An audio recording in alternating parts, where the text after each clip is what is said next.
permitted.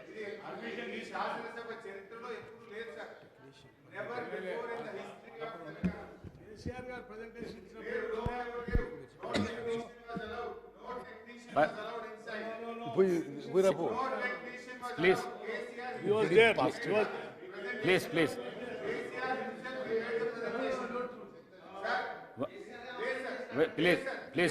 Please, Harish Rao garu, okka mata. Please, Harish Rao garu, okka mata. Sir. Eliminate. పెద్దల హరీష్ రావు గారు ఒక విషయంపై స్పష్టత అడిగిన అధ్యక్ష. గతసారి వారి ప్రభుత్వ హయాంలో పవర్ పాయింట్ ప్రజెంటేషన్ ఇచ్చేటప్పుడు లోకేష్ రెడ్డి అని టెక్నీషియన్ హౌస్ ఫ్లోర్ మీద ఉండే అధ్యక్ష. ఉండే సార్, మీకు ఒకసారి లేదు ఇక్కడ టెక్నీషియన్ ఇక్కడ ఉండి పక్కనే ఉన్నారు కనుక నడిపించడం జరిగింది సార్ అధ్యక్ష.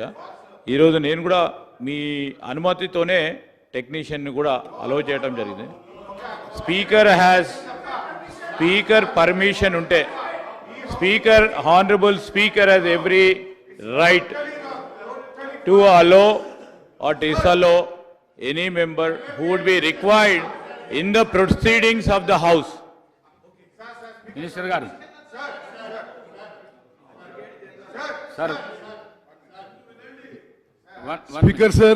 1 minute sir. మన శాసనసభ సాంప్రదాయాలు, మన బుక్కు, లెజిస్లేచర్ ప్రొసీజర్ చూస్తే ఎప్పుడైనా మన మెంబర్స్ కాకుండా సభలోకి రాగలిగే అవకాశం మన కాన్స్టిట్యూషన్లో ఒకే ఒక్కరు అడ్వకేట్ జనరల్ గారికి మాత్రమే ఉంది.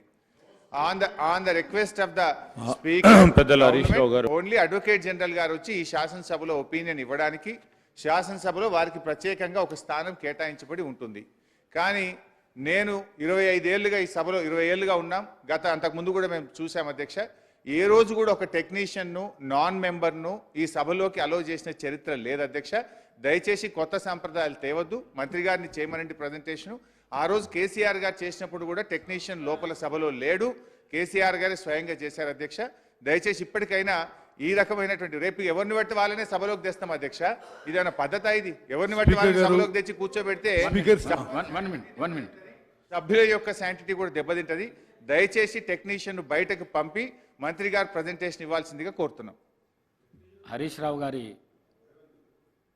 మాటలను గౌరవిస్తూ ఇంతకుముందు ఉన్న ముఖ్యమంత్రి గారు, మాజీ ముఖ్యమంత్రి గారు కూడా ప్రజెంటేషన్ ఇచ్చినప్పుడు టెక్నీషియన్ లోపటనే ఉన్నాడు కాబట్టి 1 మినిట్ రికార్డులనన్నీ పరిశీలించి వారిచ్చిన రిక్వెస్ట్ ఏదైతున్నదో ఆ రిక్వెస్ట్ను కన్సిడర్ చేస్తూ నేను అనుమతి ఇచ్చిన నన్ను ప్రశ్నించొద్దని చెప్పేసి సభ్యులను కోరుకుంటున్నాను. మంత్రి గారు. స్పీకర్ సార్, ముందుగా